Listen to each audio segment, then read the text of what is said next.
applications, Yeah, these are I just the business at hand. Yeah. Same building. The Angelica is the one that's not benefit. She had the decision to make tonight. Steve Prince. Steve Prince from the. Well, it's a distant, We're like, oh, we're tired of Depends on the time. He's in I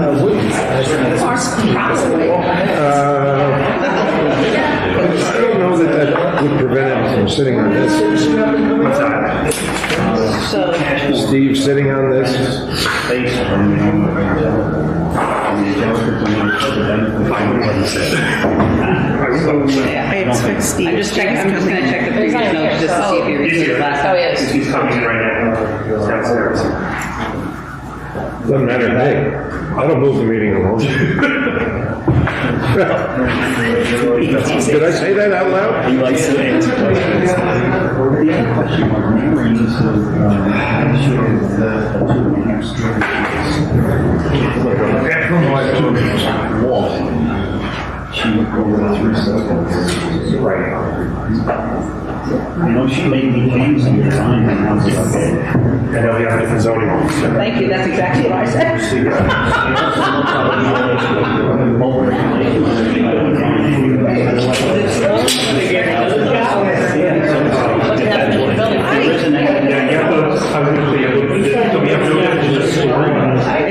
So he's only talking about one wall being flat, all the way up, and then there's on the other side, so it's gonna be standing on. Right. Unfortunately, they had their ears.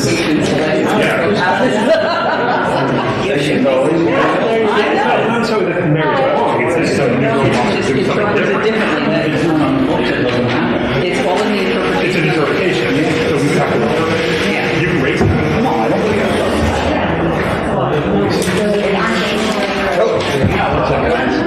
Sorry, you got my extensive revision on that resolution. I already, that one, just the one. So, I know. Don't worry, I didn't forget it. I just didn't get a chance to do it. That's all.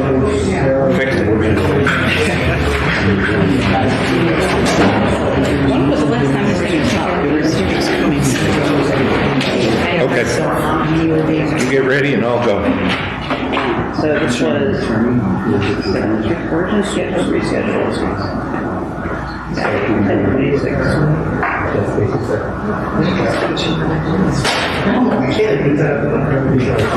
Everybody hires Rick Donsky these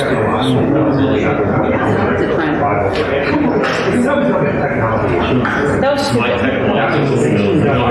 how they. They opened up the wrong service. Alright, that's not, if you want to think if like the internet went out or something like that. It wasn't just going down. Right, it was. This was, you guys built that Steve program. Yeah. This is not the first time I've had this. I'm not having. Okay. Everybody in?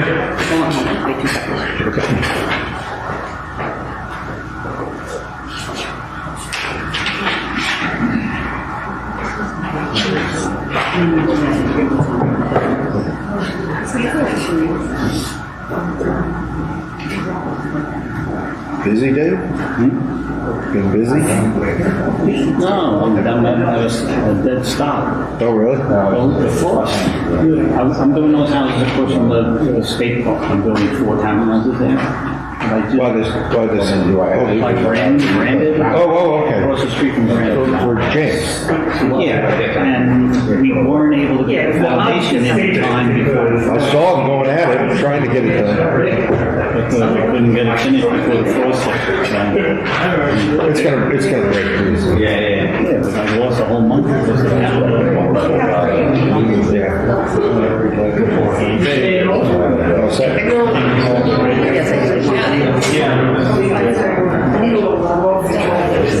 You vice versa.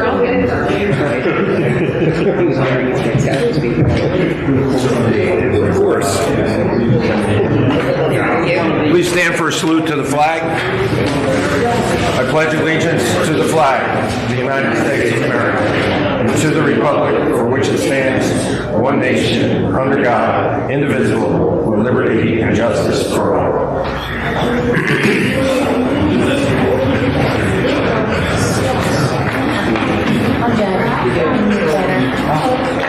The Bureau of Supervisor Compliance with the Open Public Meetings Act has provided adequate notice of the time, date, and location of this meeting to the Asbury Park Press and the Link News on January 12th, 2022.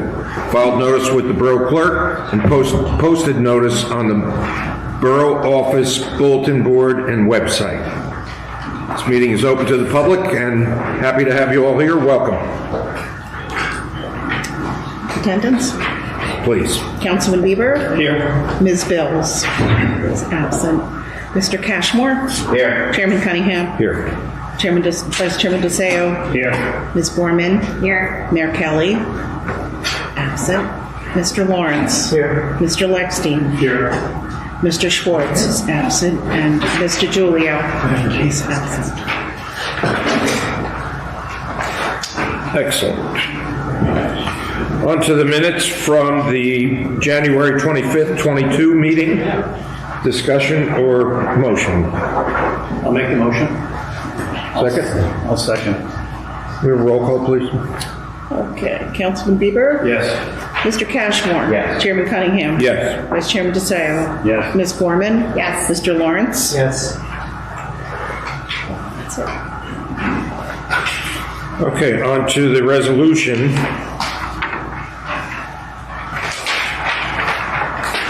For Christopher Jerry, 15 Church Street.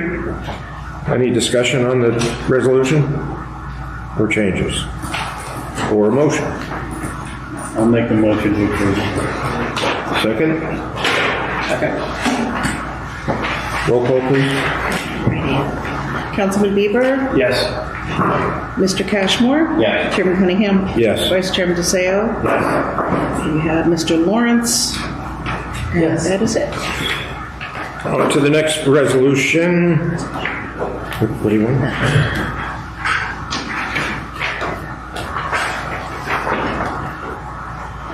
For Michael and Vicky Tatelman, 6 Willow Way. Discussion or a motion? Mr. Chair, if I may, there was one, I had a discussion with Mr. Brodsky. There was just one small correction that needed to be made in the sense that in the body of the resolution for that, I did note that Mr. DeSeo reviewed the plans and noted that the setback in the front as it currently exists is 10.9. And I'm just going to make sure that that is noted in the finalization because in the applicant's notice, I believe it said over 12 feet. So the current existing is 10.9 and it is now going to be 16. So it was only one minor correction. Thank you.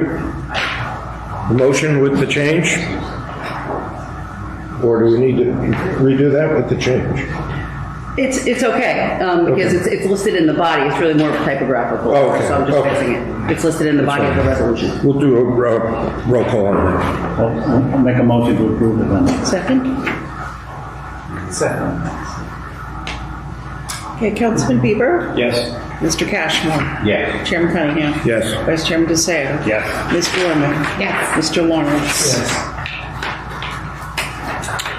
Okay, moving along, on to RPR Holdings, 11 Embry Place, Block 3, Lot 6.04.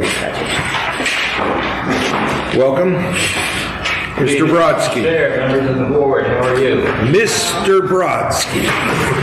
Sounds like I'm blind from a movie.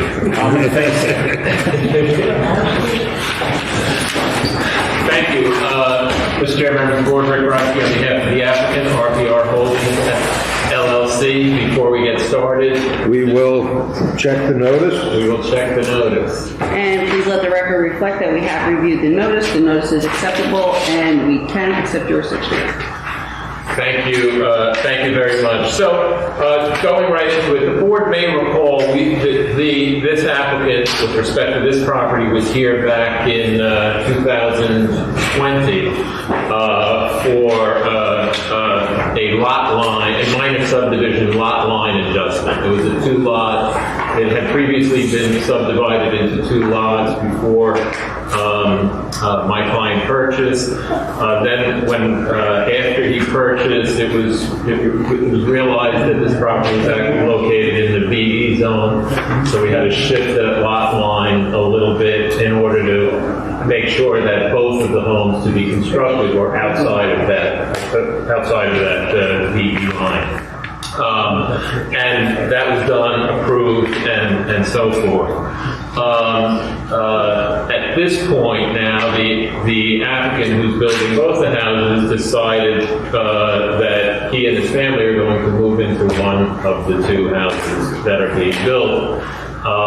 And in order, and he's got some younger family members, some older family members. He wants an elevator in the house, and so it necessitates a height variance with respect to the elevator and shaft and staircase, which the architect will walk the board through. So the permitted height is at 38 feet. What's being proposed is 41.75. And that's only for a portion of the structure. The new house is, of course, going to be compliant with the flood regs, and going to comply with the BE zone requirements and not encroach into that section of the property at all. Mr. Brodsky, if I may?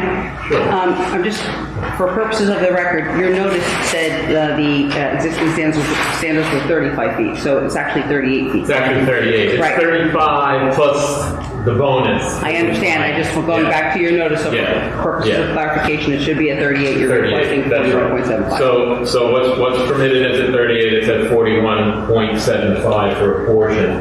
And I think it's best if we just have the architect just walk us through so you can see where exactly on the property we're talking about.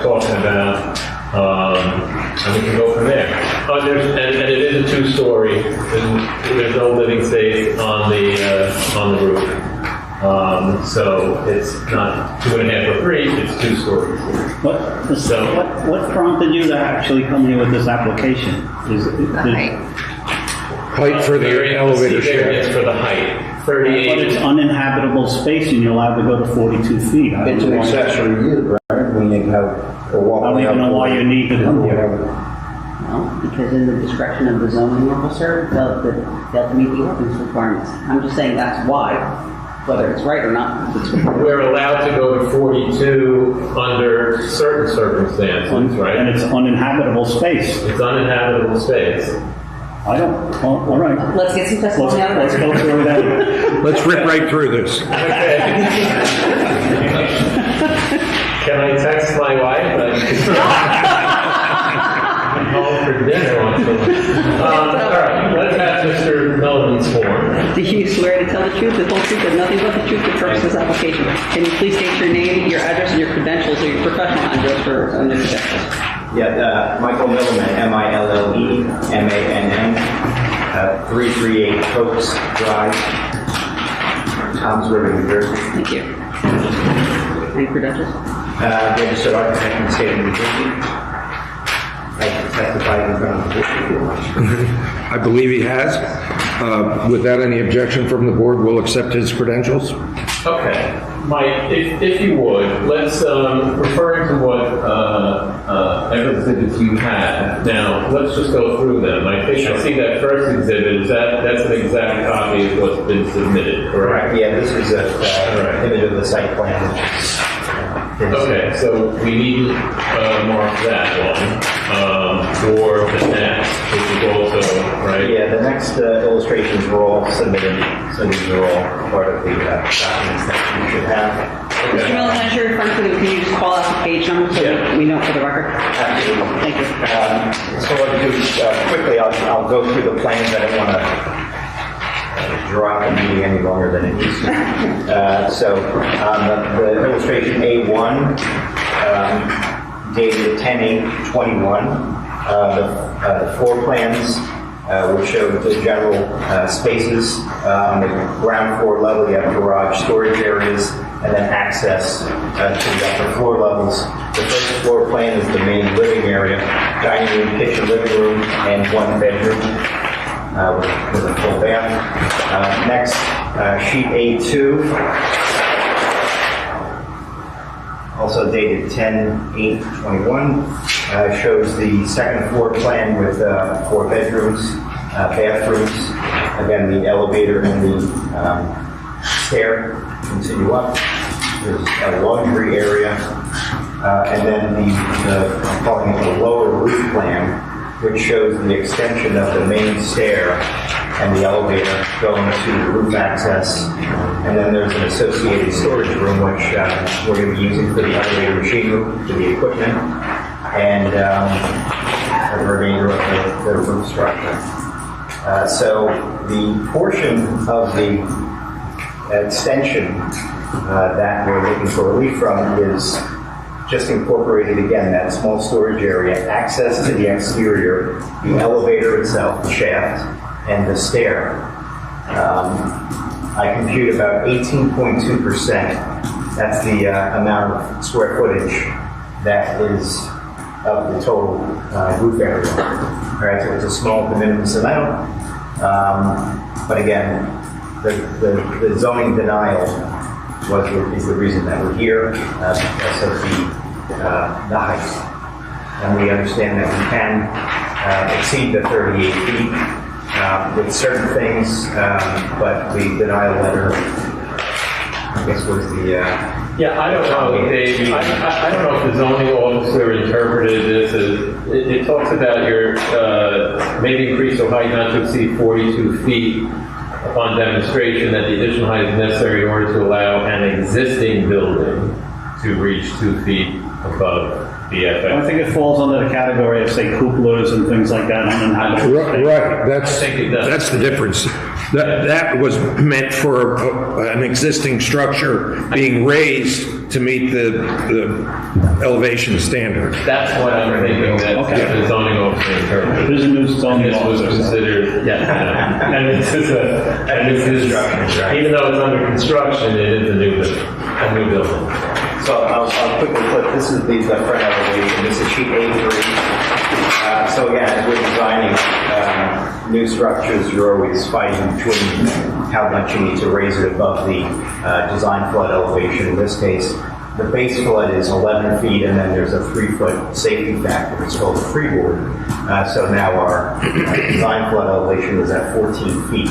So we have to have in this case, because we're in a high velocity wave zone, your lowest structural member needs to be above that number. So I can't even put the floor at the 14. I have to put structural beams and then the floor joists, which are composed of about 2 more feet of structure, and then your floor level can start. And then, again, you have your floor systems. Even though we're a 2-story house, the top of the roof at the second story is about 33 feet, somewhere in that zone, which is kind of similar. Right across the street, we have 2 existing houses, and their roof areas are somewhere in that neighborhood. I didn't measure them exactly, but they appear to be, they're 2 stories above the garage. And then there's a flat roof, so it's similar in scale to that. And then the shaft for the elevator and the stair, that section of the roof is going to go up about another 8.5 I have this up. I'm I sorry. don't mean to interrupt, but just kind of going along with the Vice Chair's earlier statement, it's section 13039, lot and building requirements, and it says architectural features shall not be habitable and shall not exceed the height limitation of the chapter by more than 4 feet, which gets you to the 42 feet, Correct. which is what you're saying. And it's not just pertaining to raising of houses, it's the actual, and then it actually... Well, what he was reading before was Yeah. specifically That was part for of- raising the So that was the footnote. Right, that's the footnote in the bulk Yeah. table, which basically says if you have to elevate your structure to get 2 feet above base flood elevation, you can exceed the 38 feet. This is separate. This goes to your architectural features, something, and they do cite cupolas, domes, and other architectural features shall not be habitable and shall not exceed the height limitations of this chapter by more than 4 feet, which would take you from the 38 to the 42. And even in the category, I think it's like 50 or something, it talks about height. 130-50. So can we use our interpretation powers and interpret the ordinance and make a ruling that there's no variance required? That's what it sounds like. Yeah. Yes, we can. Well, we all sat on the committee Yeah. that wrote the ordinance. I do have 6 more witnesses. I mean, it doesn't sound like that. Tommy's is open. We could also just say that, upon motion, on discussion, it was determined that no variance was necessary based upon the ordinance cited. Well, I wanted getting back to the zoning officer, though, so that he understands what the interpretation is. That's what I'm saying, if we just Yeah. note it, note it in there that we feel the variance is required based on the interpretation of this ordinance. Yeah, as long as we have a resolution. A quick question. Up in the 42 area, the only thing that's up there is the non-habitable elevator And stairwell.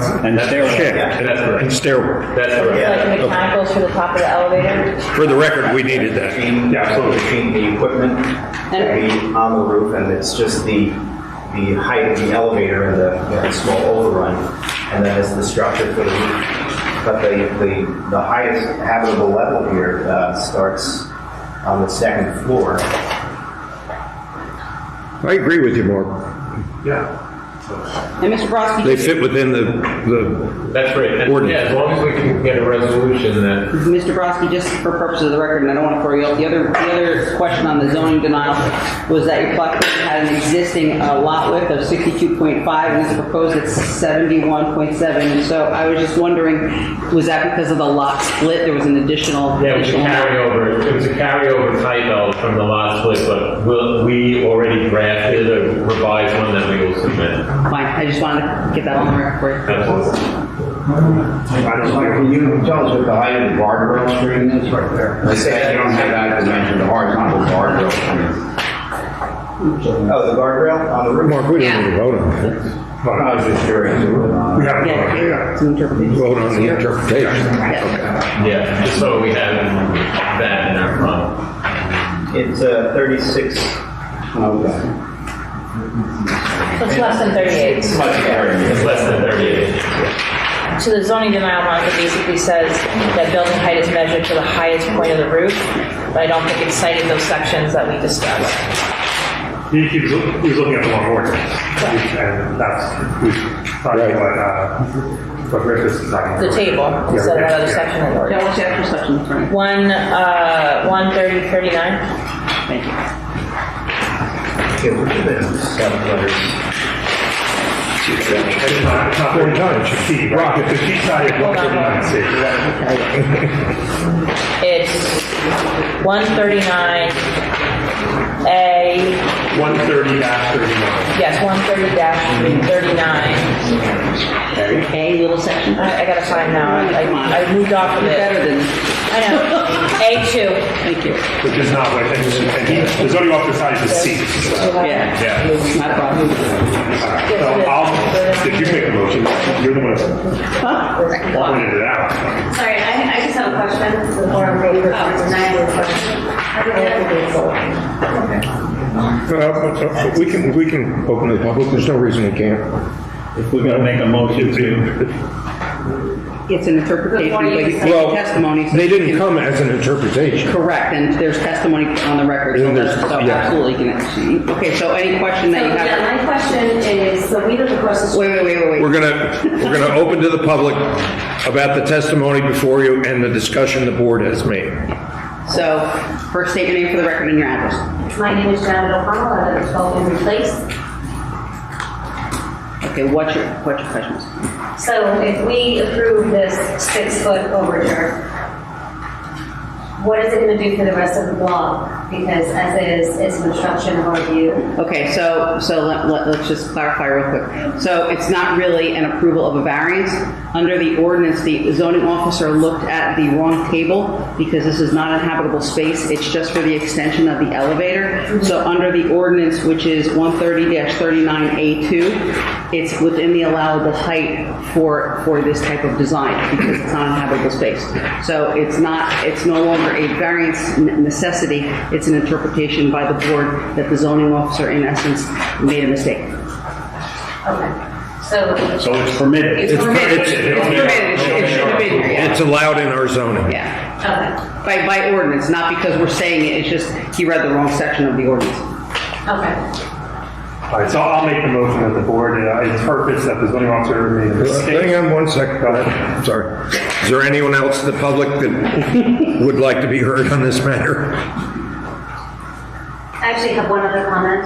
Sure. Because if you look from across the street, you can see it's very clear how the pillars that the second house is going to be built on are higher than the one of the house that's already being built.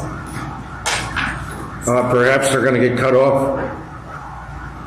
I don't know. They have to prove that they don't exceed the allowable height. Illustration. When they are during A construction. lot of them build up and then They have trim to them prove to that they don't exceed what was approved on the plan, so they'll be able to verify that. And another house hasn't been, your second house hasn't come in front of us of needing any variances. That's right. Well, they both came in for the They came subdivision. from the division, Yeah. right? Yeah, so that one would have to fully comply or. Or We have to stay come- out of compliance. I don't think. Is there anyone else in the public? If not, the public portion is now closed. I don't think you should say that the zoning officer made a mistake. Why not? Worded that in that. I'll say it. It's already on the record. No, it is. It's in the record already. You already did say. Yeah, we already said it. I won't send it to transfer. And the zoning officer, I don't care. Misinterpreted it or something. The zoning officer. We have a new zoning officer. Right, and they Giving know. them the benefit of the doubt. They looked at the wrong ordinance. We did the right thing. Yes, they looked at the wrong ordinance. They looked at 39C. They should have looked at 39A2. And that's the applicable ordinance. And under that ordinance, this is not the variance position. This board's doing the right thing for our residents. Right. According to the zoning. And the zoning officer will learn from that mistake. Oh, there's nothing wrong with making a mistake. Easy now. There's time to pull back on it. It's not a negative connotation. There's sections of the ordinance. So I believe you made a motion. Why Yeah, don't I'll you- second it. Let's go on. Why don't you clarify what that motion is? That we interpret the ordinance that 39A2 is the applicable ordinance and there was no variance required. Okay? Second was, I'll second. could we have a roll call, please? Sure, Councilman Bieber? Yes. Mr. Cashmore? Yes. Chairman Cunningham? Yes. Vice Chairman DeSeo? Yes. Ms. Gorman? Yes. Mr. Lawrence? Yes. Mr. Lexstein? Yes. Thank you, Mr. Chairman of the board. Enjoy dinner. Thank you. Give your wife our regards.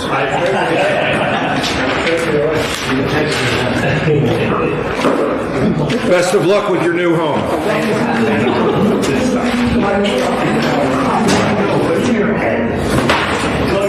Are you a builder? Yes, he is. That's the problem.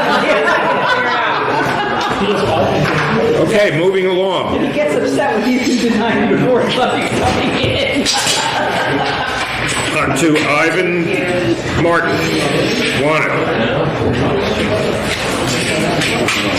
3 Badminton Court. How are you? I'm gonna step down. Thank you. Please I'll let let the record show that Mr. Cashmore is stepping down. I think I have to as well. Yes. Okay. Yes, use variance. Yes, use variance. And Thank you, Councilman Bieber. there's only 5 of us. You need 5 and 5. Gotta be on the game.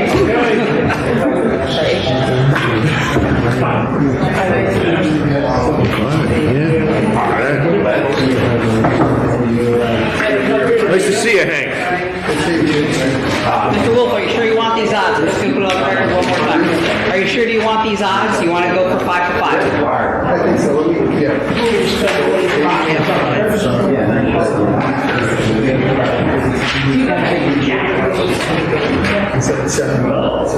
sure. And if you understand, that you have one no vote, Yeah, if you get one no vote, it's it's denied. okay. Otherwise, if we had if other people were here, you'd get 5 out of 7. Unless there's some reason that it's not going to be a fair hearing, I don't see any reason to delay it. I don't necessarily. We don't know that yet. But if one person doesn't like it, you're done. We're just trying to give you every opportunity to present your case and get a fair hearing. I appreciate that. Okay. Okay, good evening, ladies and gentlemen of the board. My name is... Ladies and gentlemen, thank you for coming. We're moving on with our agenda. Yes, this is the continuation of a hearing that we began, I believe it was in August of 2021. And Mr. Martin testified at some length the condition of the property, what he proposed, which is to take a bungalow home that had not been occupied since Sandy and use it to store dry goods and make it an industrial. Please wait till I leave. Maybe if I stand. No, it's not here. It's It's the people in the back. The acoustics in this room are not the best. Or the two back. Yes, it's very loud.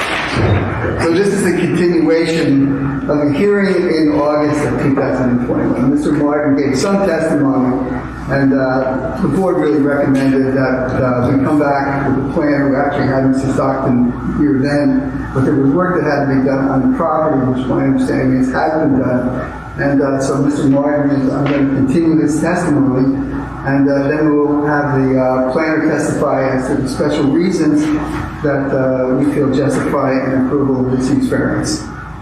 Mr. Martin? Mr. Martin, do you swear to tell the truth, the whole truth, and nothing but the truth, the purpose of this application, sir? I do. Thank you. Can you just please state your name and address for the record? Ivan Martin at 19 Conover Lane in Rumson. Thank you. I'm sorry, 19 what? Conover, C-O-N-O-V-E-R. Yep. Mr. Martin, you are the owner of the property that is the subject of this application, is that correct? Correct. I'm going to remark this as, I don't know where we are in the order of exhibits. I don't think we submitted any exhibits last time we were here, other than what was submitted by, They've been on the website. yeah, they've been on the website. So we can mark that as A1. Okay, I'm showing you what the mark as A1 for identification. I believe that's already been submitted by my office to the board. And then that is a depiction of the subject property, is that correct? Yes, yes. Okay, so that consists of a small bungalow. Yes, sir. Did you take that photograph, and if so, approximately when was it taken? Sometime during the summer months? Yes. And was this after we had the hearing in August of 2021? This is before that hearing. Before that hearing. Now, since that hearing, have you done anything to change the condition of the property? Yes, we've cleaned and improved the property.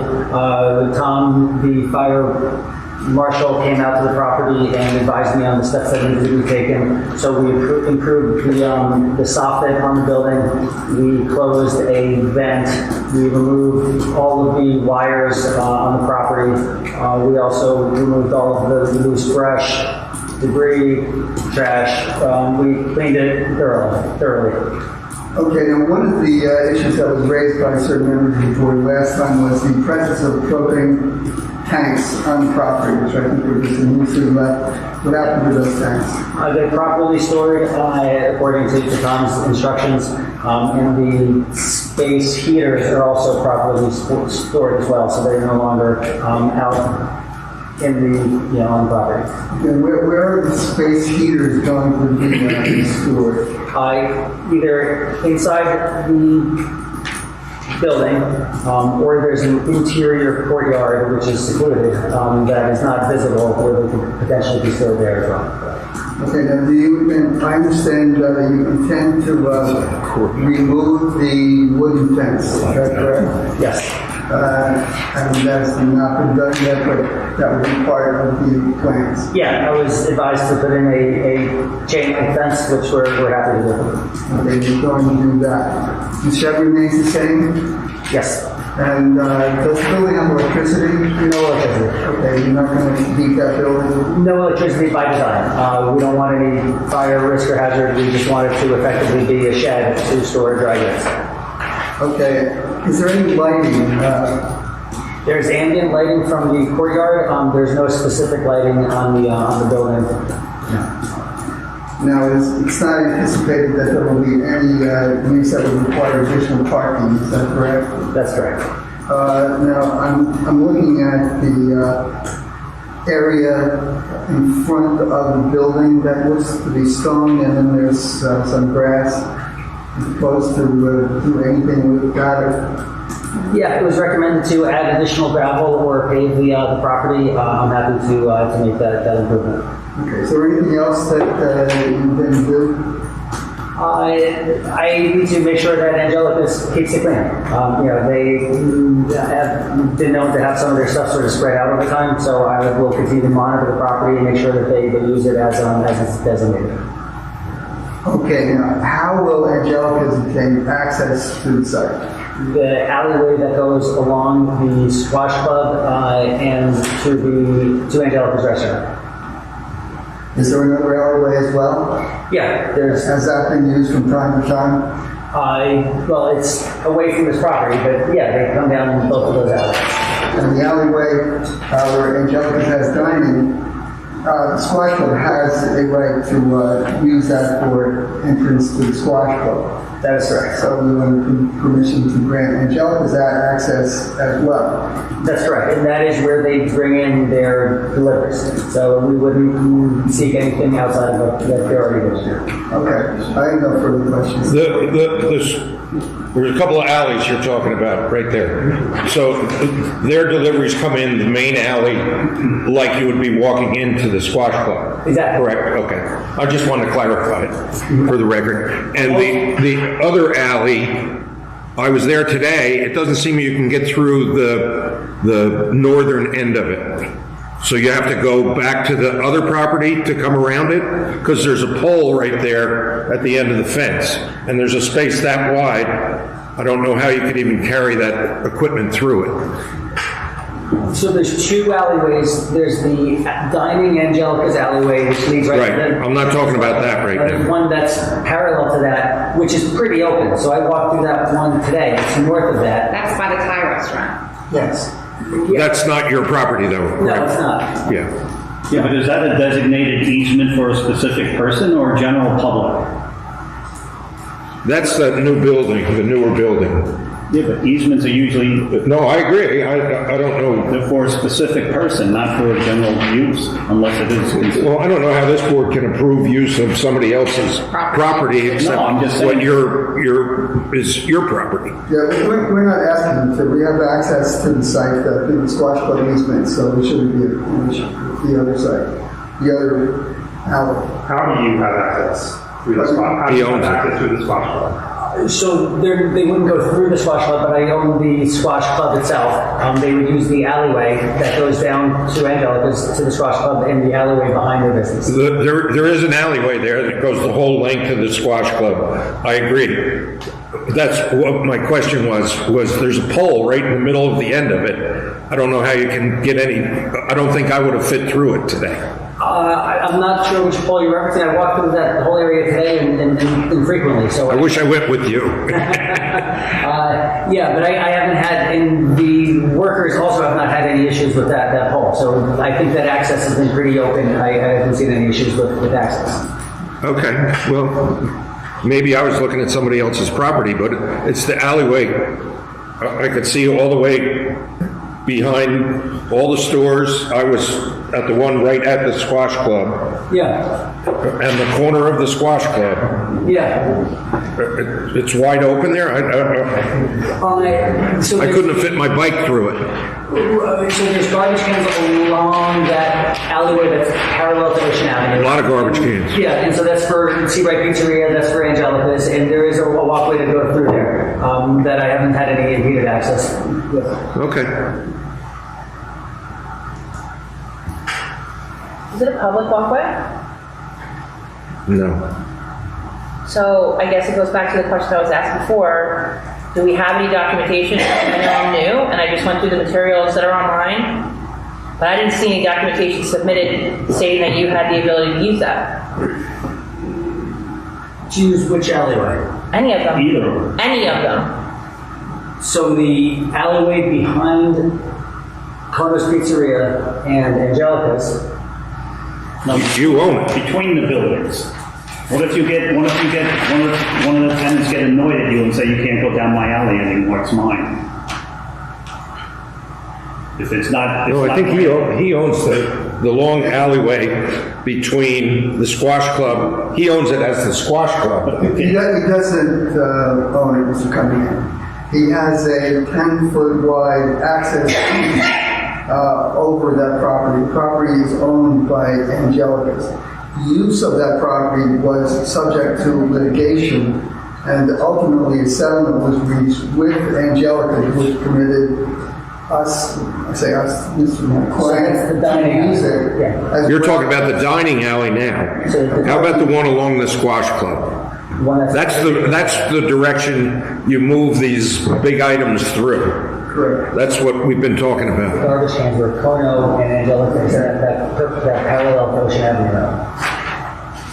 And I have to talk to the planner about that.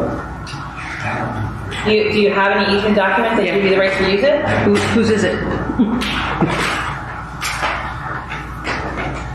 He owns the squash club. I know.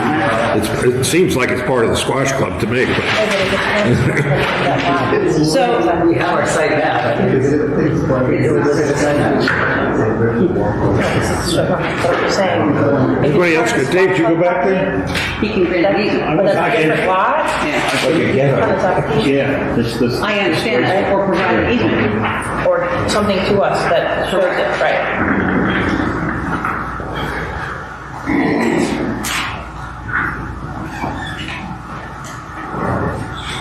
So, yeah, I think, Ms. B makes a good point. So if you're proposing that be an access point, or that's sufficient access, we would, it would be nice to see an easement in writing or something that would go along with the proposed use. Right, that's the one we're talking about.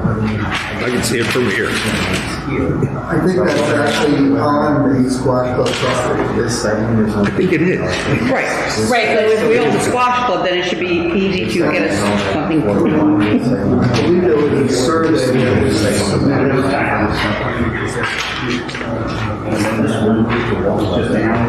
This is the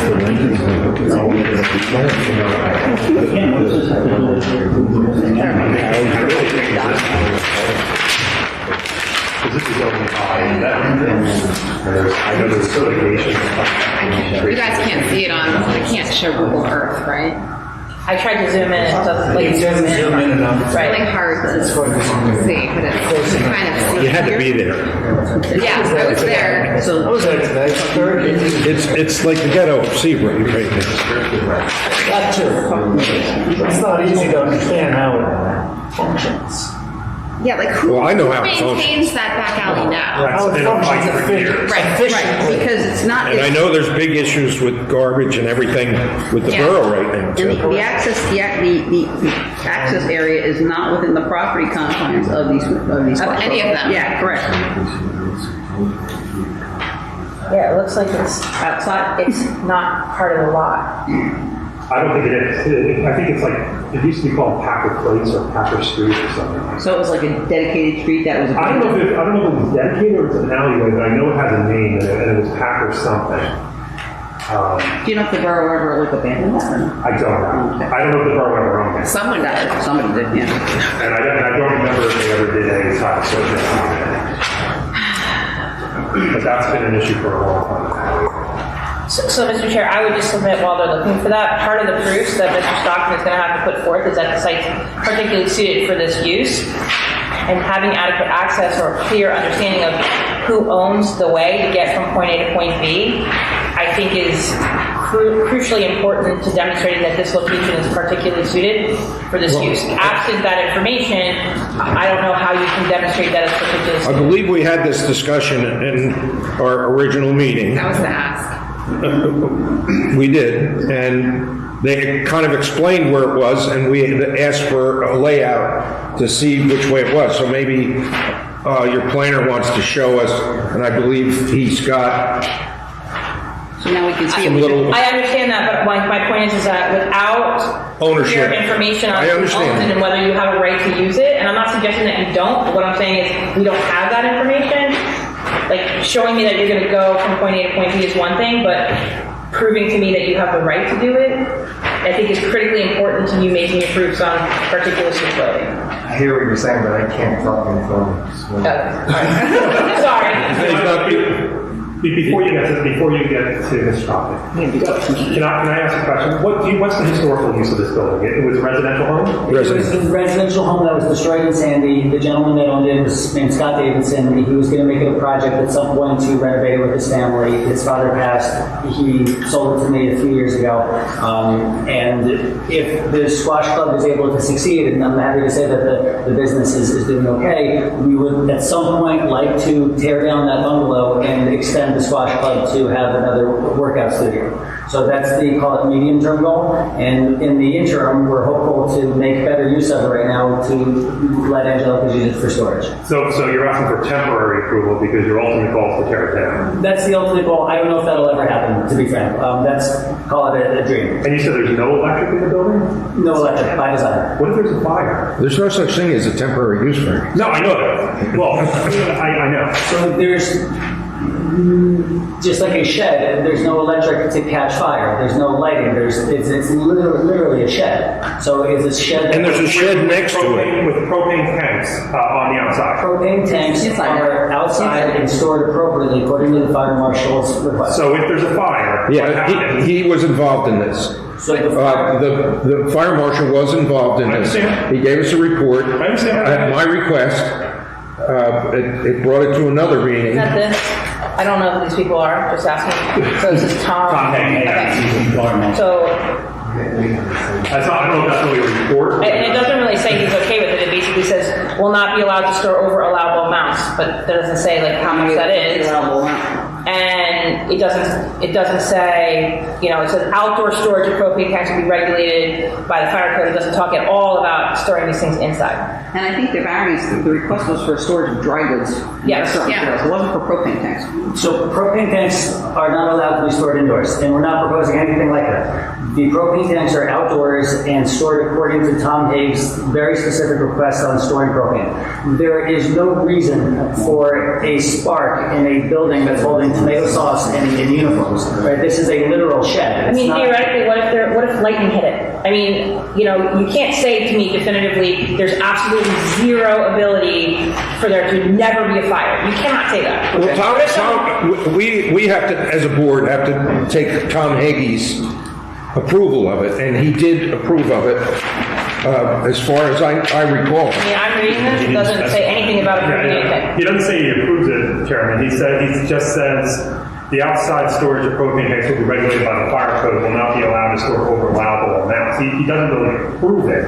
But regardless of that, it's still an issue as to what happens if there's a fire. So I don't know how we get if I can ask my question, his conversation with me is that he cannot approve it until the zoning is granted, and when the zoning is granted, he will approve it if steps A, B, and C are met, and that's a fire marshal decision.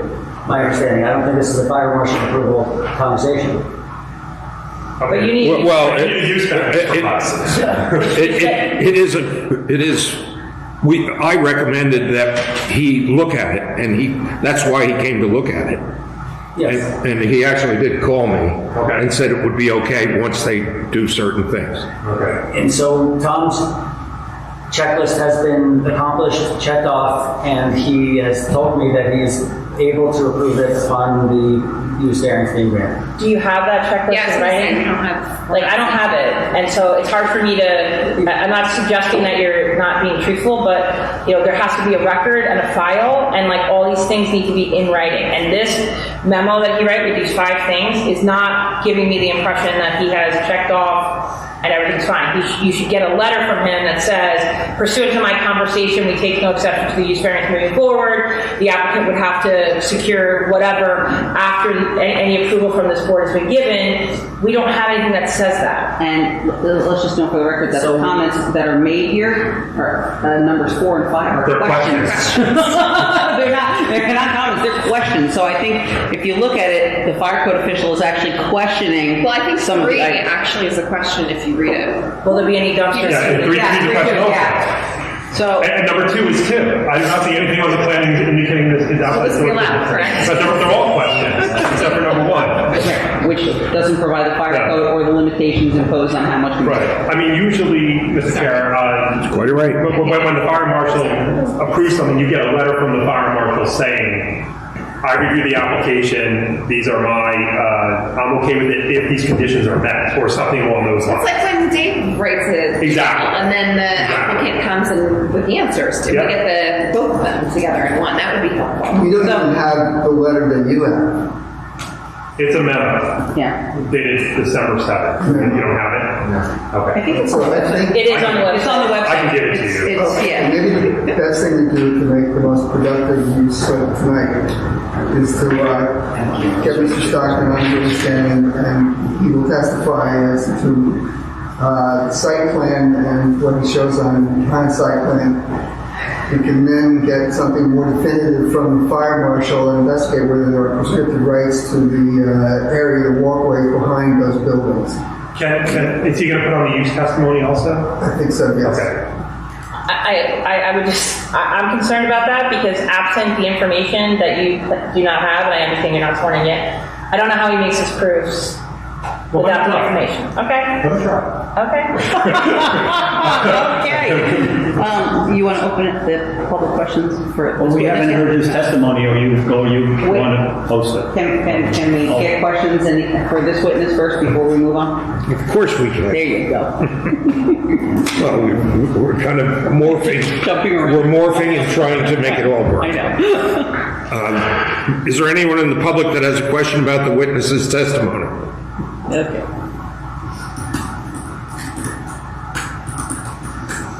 If not, the public portion is now closed. Moving along, sir. Sir, he's here to swear to tell the truth, the whole truth, and nothing but the truth for purposes of this application. Yes, I Can do. you please state your name and your professional credentials for the record? My name is Andrew Stockton. I'm a licensed professional engineer, land surveyor, and planner in the state of New Jersey. I'm also licensed as a professional engineer and land surveyor in New York and Maryland, and as a professional engineer in the state of Connecticut. My company is Eastern Civil Engineering, LLC, 31 Grand Tour, Highlands, New Jersey. And I've testified before Seabright before, and as well as... If there are no objections from our board members, across the state. we'll accept your testimony, sir. Thank you. So we have a A2 for the site plan. Do we need to mark this as submitted? No, that was submitted, so we're good. I Okay. don't need to mark it. So I prepared the minor site plan drawing for the project, assembled it from various information, including the survey map for our property, the survey map for the adjacent Squash Club property, aerial images, and tax map data. So this doesn't actually represent a full survey of the block, but it's a compilation of the surrounding properties from those other documents. Subject property is lot 16, lot 14. It's number 3 Badminton Court, and it's 47 feet wide by 50 feet deep, and it's at the end of the easterly fork of the Badminton Court right-of-way, and within the R3 residential zone district. The site is tucked behind the Monmouth Squash Club and Swimming School building, and that property at lot 15.02 and lot 16, and behind the Rapid Club condominium building at lot 16, lots 15.03 through 15.12. I'm sorry, 15.12. Badminton Court itself is a 15-foot wide right-of-way connecting out to Peninsula Avenue, and exists more as, I think everybody knows, more or less as a stone surface parking area for the other properties along it, as well as for the condominium building and for this property. the condominium building? Yes. Next to The Racket Club condominium is at block 16, lots 15 and 3 through 15 12. And then from that condominium building, there are other properties with residential dwellings that go out towards River Street. There's an existing small, I think we talked about it already, small one-story building and a separate small shed on the property, situated along the southerly side of the lot. And from first inspection, it appears to me that the character of the building is more of a small bungalow or storage shed rather than what you would expect nowadays for a single-family dwelling. It's out of the way, tucked off to the side of the parking area, and framed by the westerly side of the Racket Club and the back or northerly side, or one of the northerly sides of the Squash Club building. What about the encroachment on the neighboring property? I'm sorry to say The that. building is encroaching on the Right, that just happens to be a circumstance of the existing conditions. The building itself is actually, the back line of the building on our lot is actually built right into the back line of a portion of the Squash Club building and a portion of a, I guess, privacy wall or masonry fence that frames out a section of the condominium building property. So that's just a circumstance of the existing condition. It's always been that way, and we're not proposing to change that or separate it at all. It's just an existing condition. If you're changing the use of this property, don't you have to conform to the elements there? I don't think you necessarily do. I think it's just an existing condition that's always been that way, and we're hoping that it would remain that way. As long as this building remains on the property, or on the, as it is, it should be able to stay that way.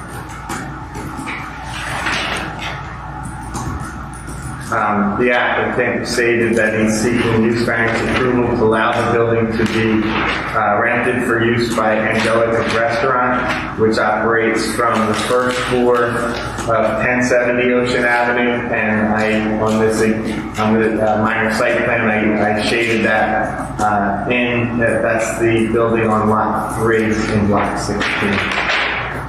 The intent of the rental space is to allow for the storage and retrieval of dry goods and other miscellaneous equipment for use by Angelica's. And the project doesn't involve any electric or any other utilities. The project doesn't and won't involve any refrigeration or freezer storage of any goods there. And the project, I think this was important at the point from the last meeting.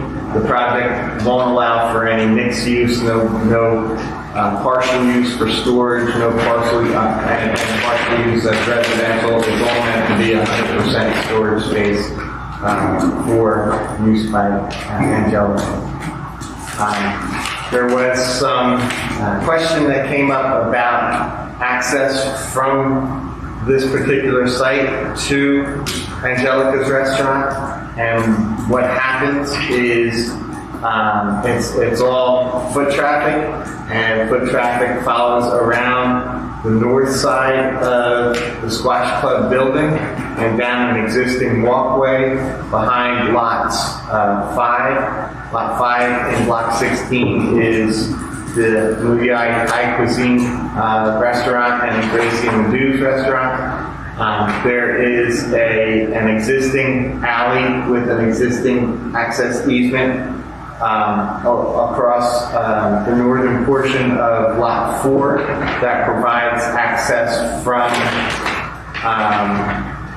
the Squash Club building property line out towards Ocean Avenue.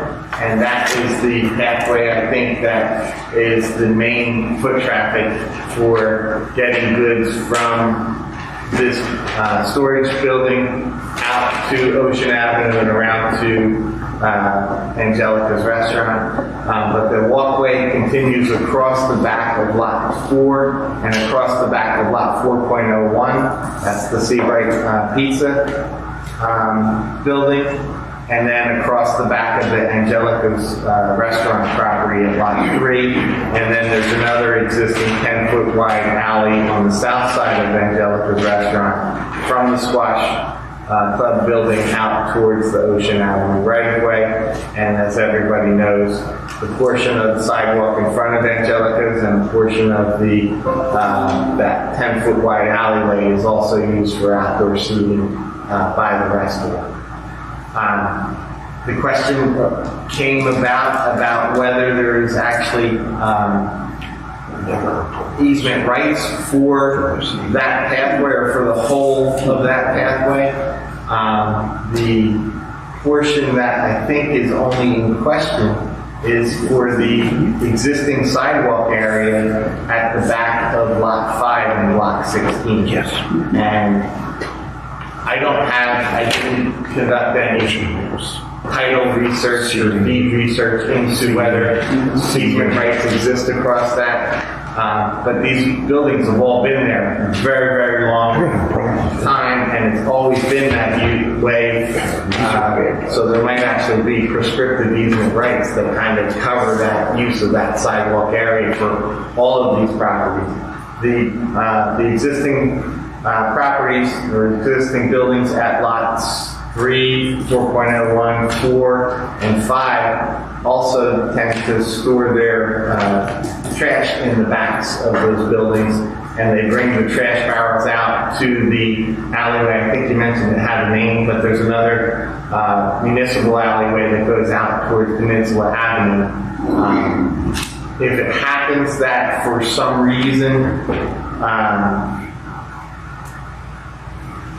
we either can't find any existing deed of easement for access across the back of Lot 5, or can't prove that prescriptive rights have been there because the sidewalk has actually been there and been used forever, then all that does basically is change the pathway or the allowable pathway for foot traffic from what we're proposing at Lot 14 out to Ocean Avenue, and the route would just change to follow along the north side of the Squash Club building at Lot 15.02 to a point where the foot traffic would then turn and follow the existing municipal alleyway out to Peninsula Avenue and a longer trip around the block to Ocean Avenue, if they really had to do that. If for some reason that sidewalk went away at any time in the future, but in all likelihood, I think probably because it's in this way. Could I interrupt you for 1 second? 100 years. That municipal alleyway you're talking about, is that the ex-crushed stone and paved alley? That's what I have it labeled on my plan, but if you look at the tax map, it's a 16-foot wide alley right away that goes out to Peninsula. Okay, I just wanted to clarify where it was. Yeah. But that doesn't have access to this lot. So if you're going to use this for commercial use, and there's going to be deliveries there, you're going to go through Badminton Court through the residential homes. What they actually do is, however the deliveries get to Angelica's Restaurant now, they walk along that existing walkway and stock it from that way. I don't think they use Badminton. Well, if they're going to be getting delivery of propane tanks or something, they're going to be backing in down through Badminton Court. No, I would think they would actually park. They're going to be in front and walking around? I think that's how they. I've seen them unloading on Ocean Avenue. Yeah, but that's before they have this storage area. I'd say we do not want them to go through a residential area and make deliveries. So we do not propose any trucks coming to the property in order to serve the residents. We propose that they continue to bring in all the items to the alleyways. Manually. Manually. Yeah. Not with a truck. So I don't really see the footpath traffic shown on my plan and with the slightly shaded dash line and the text labels that have. I don't really see that changing, but if it really had to change, it doesn't actually cut off access, and I want everybody to kind of feel comfortable with that. If it really had to change, access would continue to the north side of the Splash Club building to a point where it meets that existing municipal right away or the alleyway out to Peninsula Avenue and then down and around the block. It just might be a little bit longer, but it doesn't cut off access to what we're proposing or how we're proposing to use the existing building. So, Monica, can I ask you a question? Yeah. If the only way that this project works is to utilize property on lot 15.02, shouldn't 15.02 be part of the application?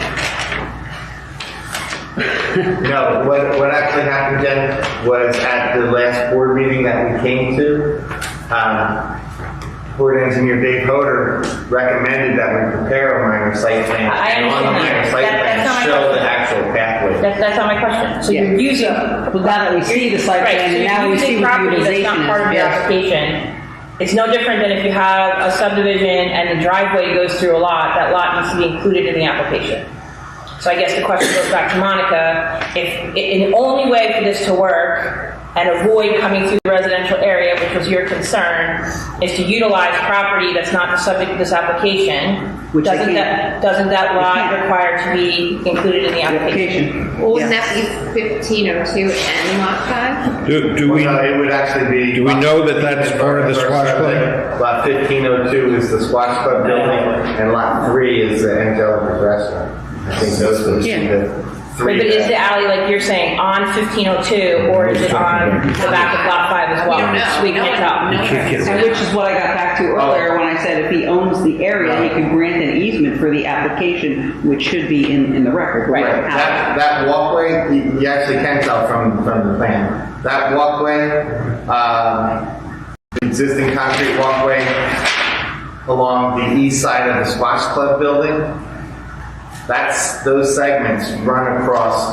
the back of lot 5, the back of lot 4, and the back of lot 4.01. And your testimony was you couldn't find a prescriptive easement for that. We haven't done that research yet, Oh, is okay, my okay. testimony. But what I think, in actuality, because of the age of the buildings that have been there close to 100 years, in all likelihood, whoever owned them over time probably never even thought it was important to have an easement. So in all likelihood, there might not be written easements across the backs of those, but it might be some kind of prescriptive easement, right? Because it's always been used that way. Well, Can you explain that prescriptive? Prescriptive easement rights is if it happens that it's always been there, it ripens into an easement right without a formal document being recorded with the county. well, that would be adverse possession, prescriptive Adverse would be in possession. writing. Right. Right, so adverse possession, you still have to prove the ability to use it, and that's a whole different determination. So I think we should look. Right. Before we get And I do too. Yeah. I think we should. Can I make a suggestion? I understand the whole access argument and how you're going to get.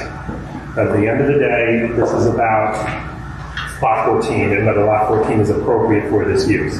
Let's assume for the sake of this discussion, and I'm sorry, Mr. Stockton, were you completed with your testimony? Well, right up to the point where I start offering the special reasons, which may or may not be appropriate to do right now until we get some other. Can I suggest that we assume for the purposes of this discussion and let Mr. Stockton put on his special reasons? And the only reason I'm suggesting that is because if this board is not inclined to see lot 14 because of how you get to it as an appropriate use for this, for what they're proposing, there's no point in sending the applicant out to do title research to come back to another hearing to try to say, okay, now we do all the research and now we know that we have access or we don't have access, and then the board denies the application anyway because we don't like this use on lot 14. It's a big waste of time on the applicant's part and their money, and that's not fair.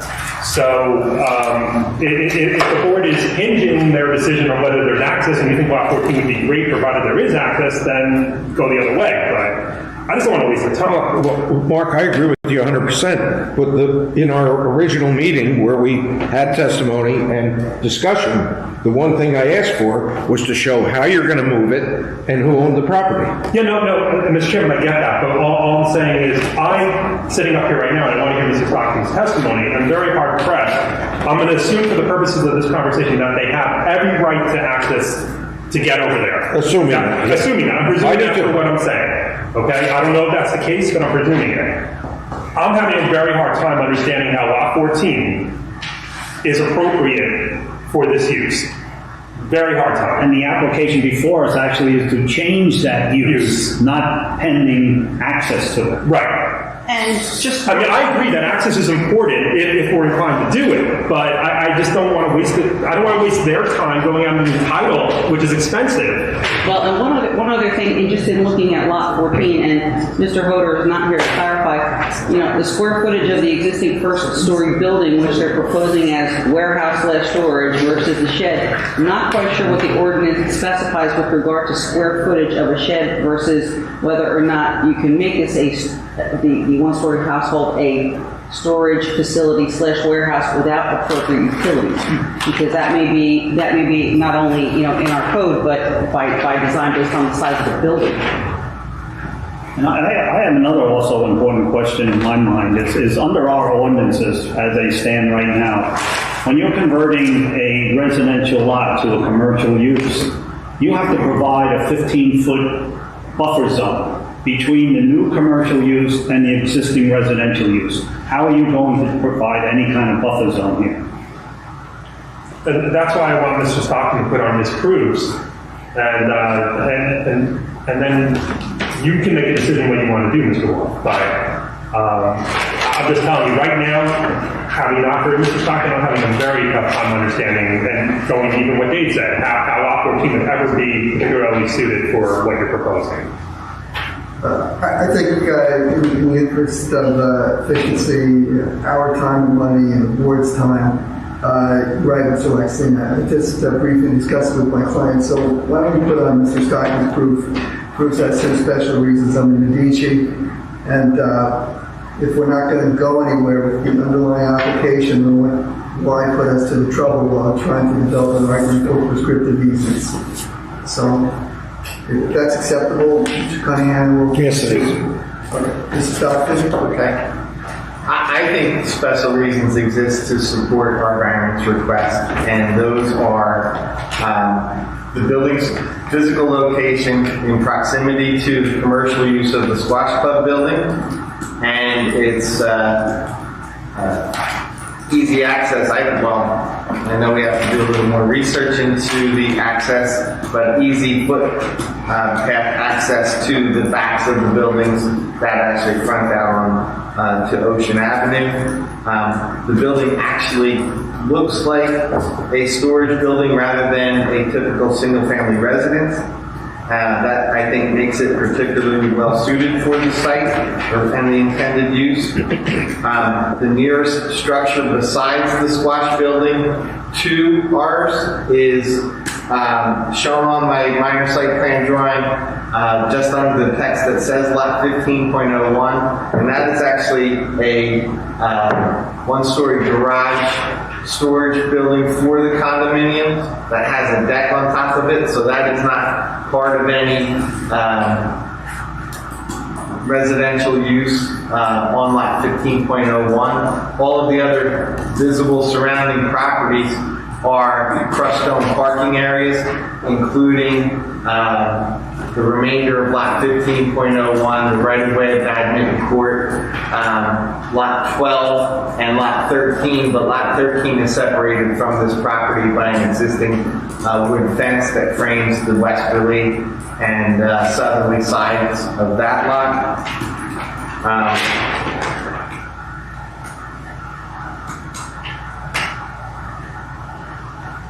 And then converting our building to a residential use, either lifting it or reconstructing it, would actually look out of character to this area at the end of Badminton Court.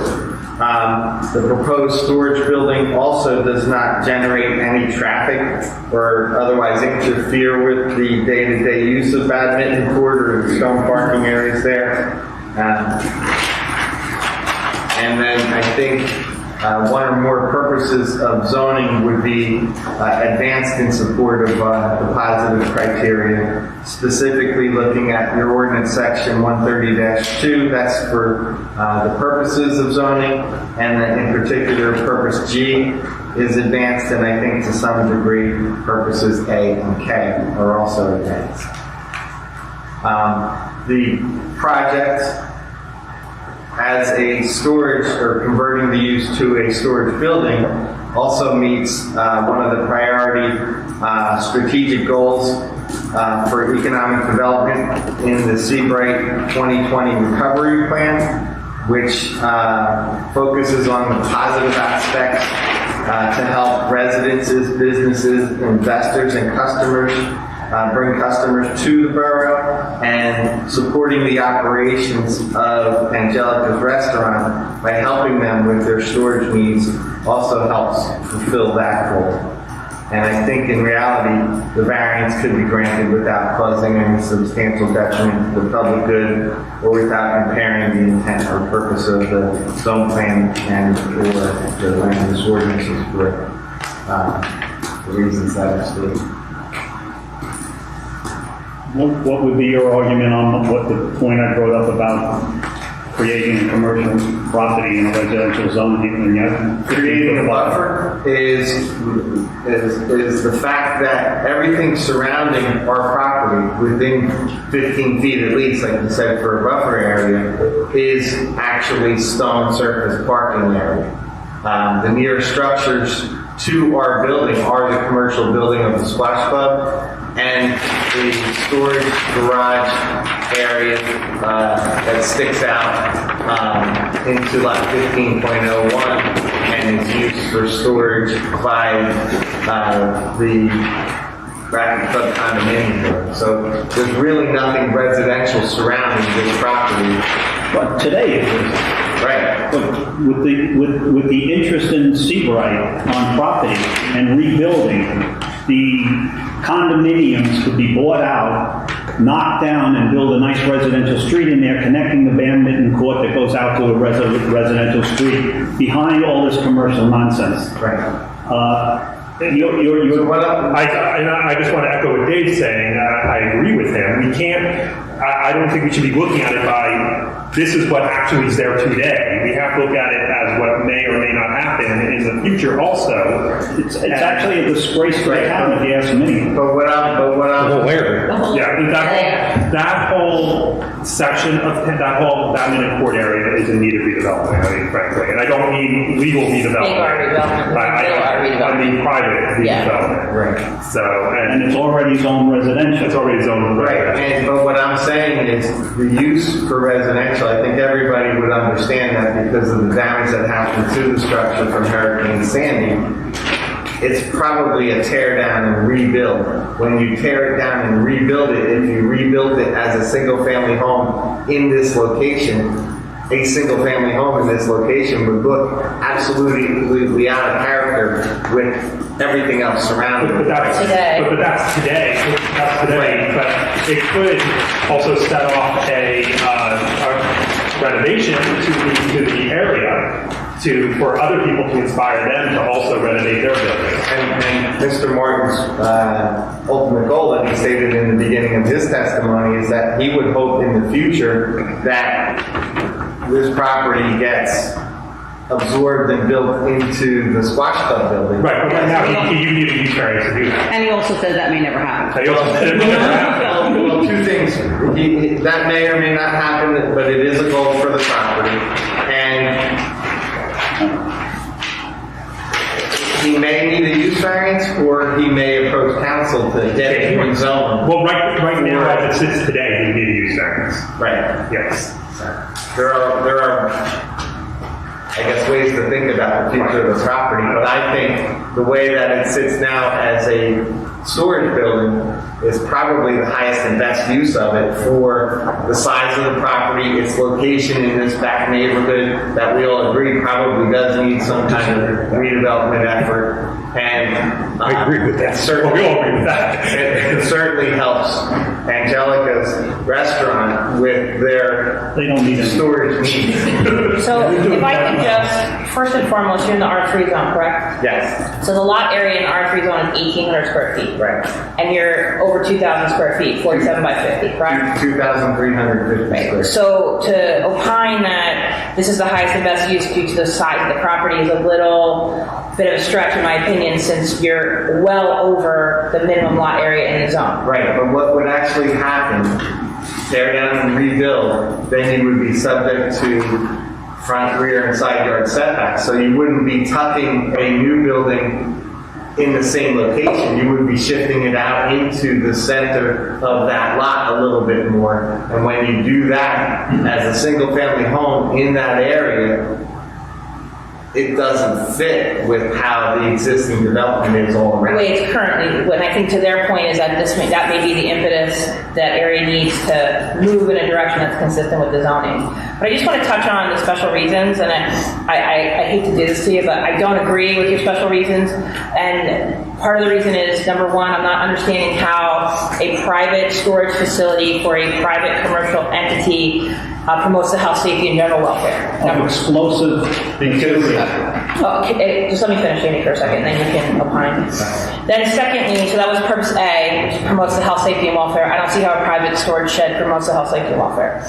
Then you talked about purpose G, which is sufficient space at appropriate locations, and I guess that's disputed based upon the fact that a couple of the board members have expressed their concern with this being residential area and could potentially turn over. But the one that really has me is purpose K, which is to encourage coordination of the various public and private procedures and activities shaping land development. So I'm not really understanding how this is a public-private procedure. I mean, I understand the very tail end of that is efficient use of land, and I'm not even 100% sure that's applicable, but I have concerns with this site being located in a residential zone. And that, I question it looks like a storage building, so therefore it should be a storage building versus a resident. I don't really know that is enough to get over the hump of the site's particularly suited. We don't agree with the goals of zoning, and I do think after you get through that and you talk about the potential negative, then the access and the question about the access comes in. So in my opinion, I think this is a stretch for a D1 use variance. I don't really think that there's any kind of goal of zoning or public purpose being furthered. I feel like it's, like you said, Mark, an interim use to earn some cash that has potentially some issues and could have more of a negative impact on that area, then it's not, in my opinion, promoting any public benefit. And if I can just add to that, I mean, we literally, well, it's been a couple of years now, but we literally just redid the master plan. And we felt, when we redid the master plan, we kept this in the residential zone. We didn't make this commercial. And it was an existing residence at one time. Before Sandy. It wasn't an existing commercial use. It was a home once before. Adjacent to and included in a complete residential zone.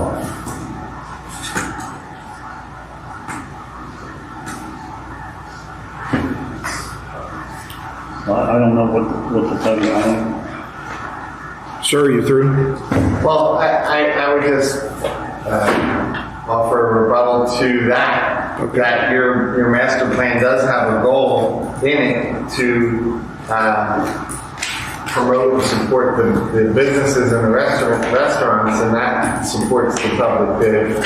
And this facility as a storage incidental to the use of Angelica's restaurant meets that goal. Yeah, and I appreciate that, Mr. Stockton, but you could say that about literally every single property in Seabright that you wanted to convert into commercial from residential by saying you could help a business. Right. So that can't possibly be what the goal of the master plan was by having that in there. But then you go through the balancing test, and whether this is suitable for a single family dwelling or whether it's suitable for what we're hoping it to be as a storage building, I think the highest and best use is the storage building. So I appreciate your.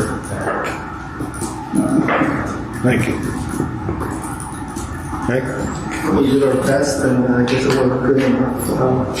We'll get a vote. Yeah, I appreciate that you raised the issue of getting it over with if we're going nowhere. My client has been involved in Seabright for about 5 or 6 years now and acquired this property with the hope of building a facility that was adjacent to the squad club, which would be an accessory use, and I think we would run into problems there. This was just something that worked for Angelica's, worked for us. That building, the bungalow, was a disaster. My client just wanted to make it look better. I mean, in terms of Mr. Stockton's testimony, I think it is quite clear that that property is not suitable for anything but for storage. It works perfectly. We know we have our problems with access, but we were just trying to make things a little bit better. We did. As soon as we got scolded by a member of the board, and many justifiably so, and did what had to be done to get ready to improve things. And I really had felt at the time, because even though we may not have met all, notwithstanding Mr. Stockton's able testimony, we may not have met all of the DG requirements and the land use requirements. Nevertheless, we were improving things in a way that benefited everybody. Really, nobody even sees this building and knows that it's there unless you make an application and bring board members out to it. So we did our best, and I don't think we may change anybody's mind looking at If I can ask, so we have apartment building, if I can, so in Badminton Court, we've got unoccupied residential building number 1. Then there's Bob's property, which is about 7 or 8 apartments there, which are not the most beautiful apartments. And then we have 3 Badminton Court. Are they occupied? The middle property is, yes. So that's 7 or 8 apartments run by Bob, right? The one on the corner is in disrepair, and that's being held by somebody who's in arrears on his taxes. And we've got 3 Badminton Court, which is an 800 square foot building. It's 800 square feet. I don't know what else we could possibly do with this. I have no understanding of when these other condos would ever be taken down, if there would be a beautiful residence there like there are across Seabright, or if it's going to remain like Tobacco Road. This is a clean property. It's maintained now. I don't think it's a disgrace. I don't think it's a disgrace for people that live there. They're my neighbors. They're my friends. I don't know what else can be done with this property. Half of our town that was neglected has been torn down and rebuilt. So it's rebuilding beautifully. And I think that's the goal of our town, is to see it all rebuilt after all the destruction from Sandy. And that building was a victim of Sandy, and I'd like to see it restored in the zone that it belongs in, residential. And that's an 800 square foot residence? That's raised, and that's a little island in the middle of nowhere, surrounded by Bob Nero's property, which is in disrepair and it hasn't been maintained, next to another derelict apartment building that might be there forever. I just don't understand how this progression is supposed to take place. I don't know what I'm supposed to do. We turned a squash club that was a public nuisance, and we turned it into a profitable building where hundreds of kids learn how to swim. We certainly have our zoning that we have to abide by. So I'm not arguing with you about that. I understand the position you're in, but we have some serious concerns about this one, obviously. And I respect those concerns. My question is, where does this go? We talk about If you want some suggestions, which I'm not supposed to do, you can't do that yet. Don't do it. So I understand your add to the squash club. Exactly. He's gotten that many times for. So we're not supposed to make suggestions. Plan B, to extend it. That sounds better than. I think that would be a more appropriate application based on the fact that it abuts your building than something like this, which is a storage facility for another business. That's not for me to say. I'm just saying it would probably look like a better application. Why couldn't I say that?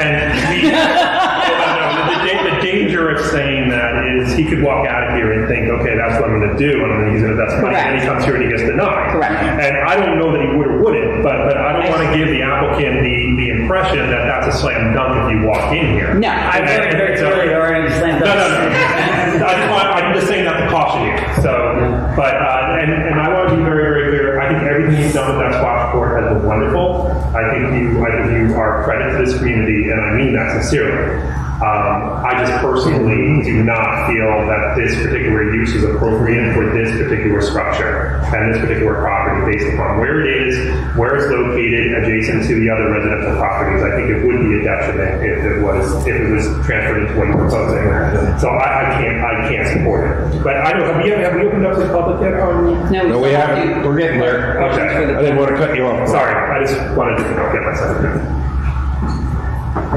We haven't opened to the public on the witness's testimony. Why don't we conclude it with, is there anyone in the public that has a statement or a question about any of the testimony before us this evening?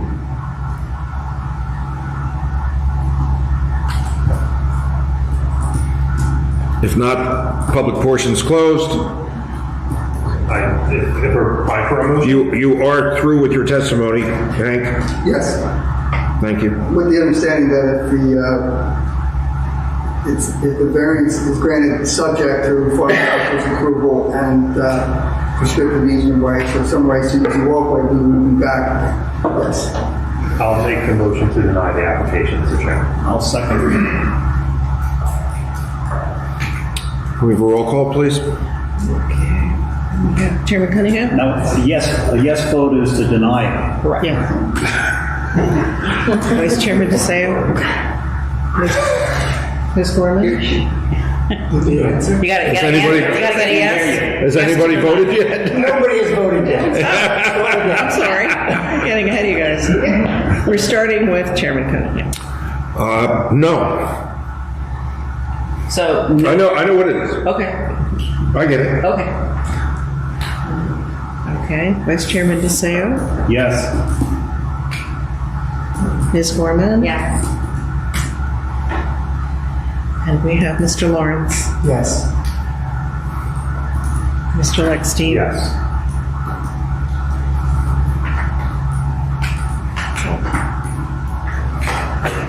Thank you. And seriously, Mr. Stockman, you did a great job. Okay.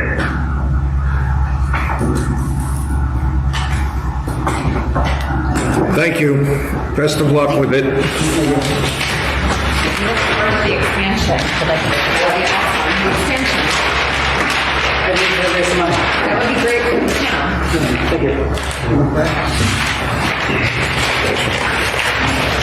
I have the reasons for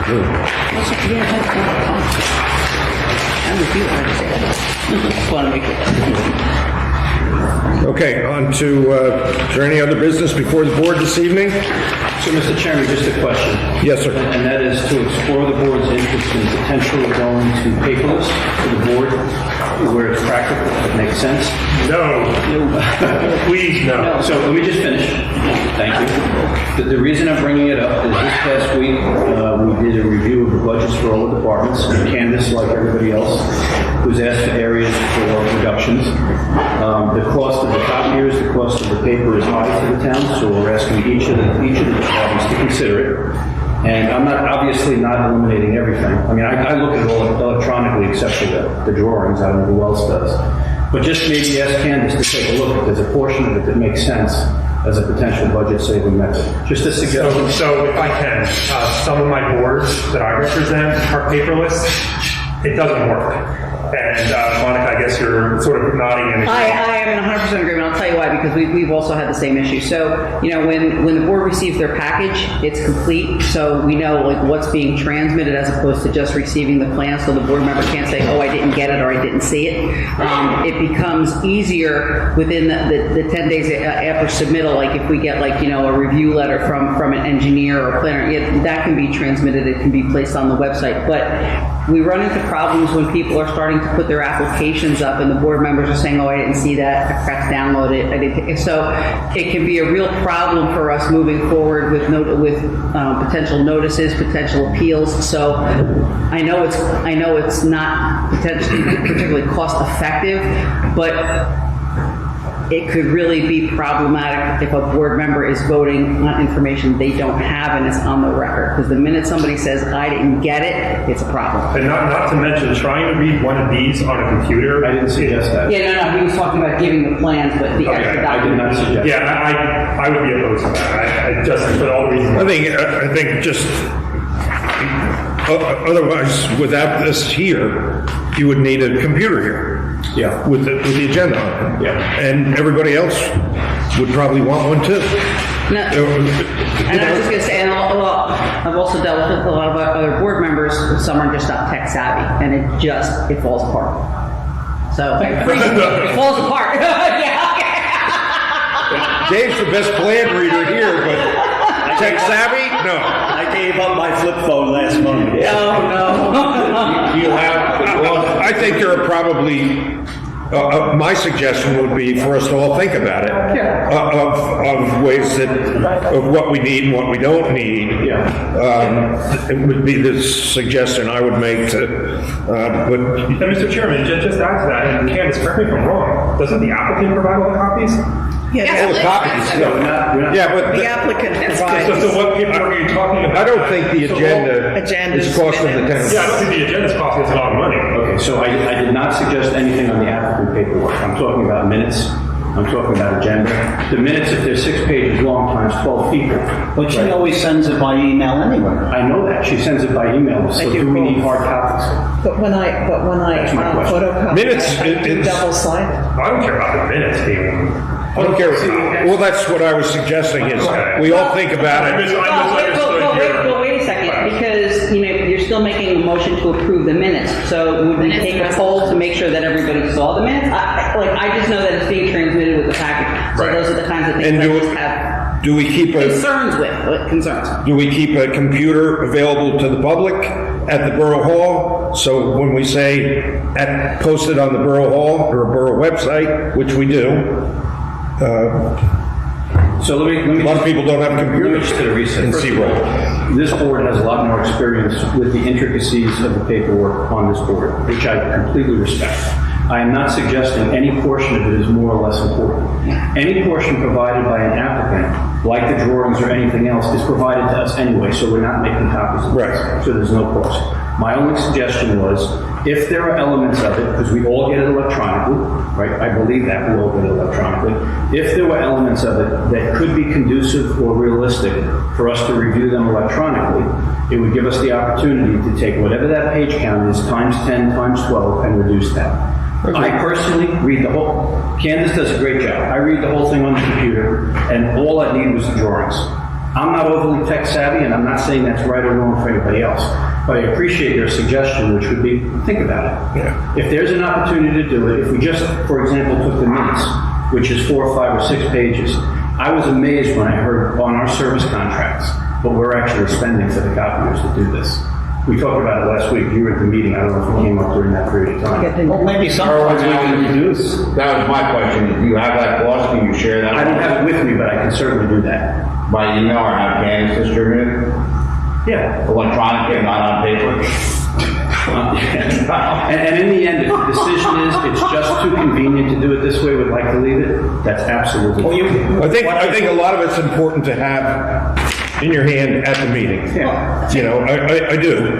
And not all of it. I respect the fact that these two individuals here sitting on the board have a lot of experience with the other boards within the county, and they're finding it to be difficult or not successful. Yep. I mean, that's a good example in itself.